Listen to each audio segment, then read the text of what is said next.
Hey, what's up you guys? It's Scott with Everyday Home Repairs, and today I'm going to quickly walk you through the two main things to consider when you're looking to replace old recessed can lights like this with a new LED trim kit.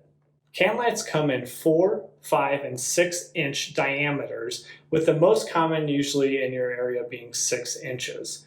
To get this measurement, all you need to do is pull down the trim kit so you can see the actual diameter of the can, and then using a tape measure, just measure the diameter. And then you'll see if it matches up to 4, 5, or 6 inches.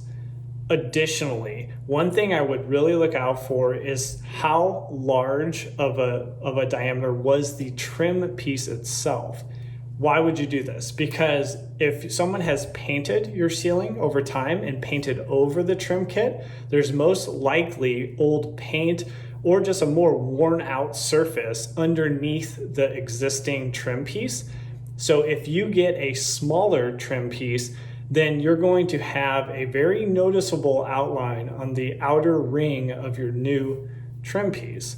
This is going to be undesirable, and to fix that, you might have to repair the popcorn on your ceiling or the knockdown texture on your ceiling or even paint. And if you don't know the specific paint you have, obviously matching that up can be a challenge. So not only are you looking at the can diameter, but also the existing trim piece diameter to try to get as big or a little bit larger to ensure that it covers the surface and hides any imperfections in your ceiling. Second, you're going to be wanting to know what features you're actually looking for, because there are many types of LED trim kits that you can buy. What do we mean by features? So a feature might be something like this one that has a directional gimbal attached to it. You'll find these often by fireplaces. So you might be casting 2 lights or 1 light to the mantle of the fireplace. So if you want that ability to direct the light and then not just have it cast straight down, then you need to get one that has that directional gimbal built in, and they are readily available. You just need to make sure you're getting the right one. Now, it used to be that you needed to match up the actual light color to what you were looking for. And this is measured by a Kelvin scale. It usually ranges from about 24 to 2700 Kelvin all the way up to the 5000 range. 24 to 2700 Kelvin being a warmer light similar to an incandescent bulb, all the way up to the 5000 or 6000 Kelvin range, that would be like daylight. Usually the recommendations would be to keep in the 3000 Kelvin range for your living spaces, such as bedrooms and living rooms, and then maybe go up to a little bit brighter to the 4000 Kelvin range for things like bathrooms and kitchens, where it's handy to be able to see a little bit more detail because you're cooking or you're doing your makeup or whatever that is in the kitchen or bathroom. The nice thing now, you can find many different types of LED lights that actually have adjustable Kelvin scales built in. So you actually don't need to pick. You can bring it home and adjust it from 2700 Kelvin up to 5000 and really see what fits your needs, and even change that over time if you feel it actually doesn't fit the space well, and maybe it conflicts with another light fixture you have that is more like 2700 Kelvin and you have it set to 4000 or 5000 and it just doesn't look very good. Now I'll jump in and show you how quickly you can install these lights like the one behind me. They only take a couple minutes per fixture, and you're looking at a cost about $10 to $15 depending on where you get them and how much you buy. If you buy in bulk, obviously that lowers the cost per fixture. You can jump down in the description and I'll put a link to specifically the commercial electric type that I was using.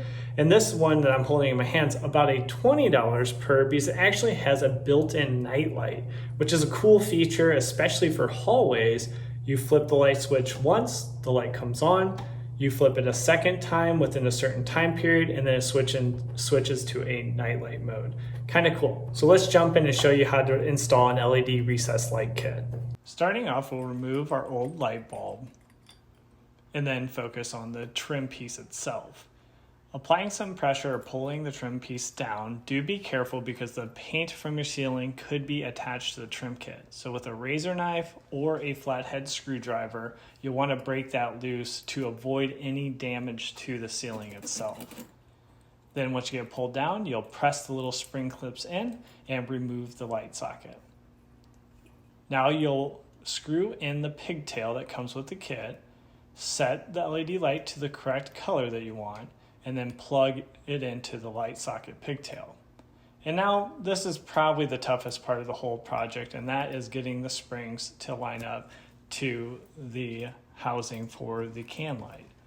Take your time and work them in, and then don't forget to tuck the socket and the pigtail up in the can before you try to start pressing the LED light up into place. So work it in place, get it set, test it out, and that's all there is to it. Seriously, that is all there is to installing these LED recessed light kits.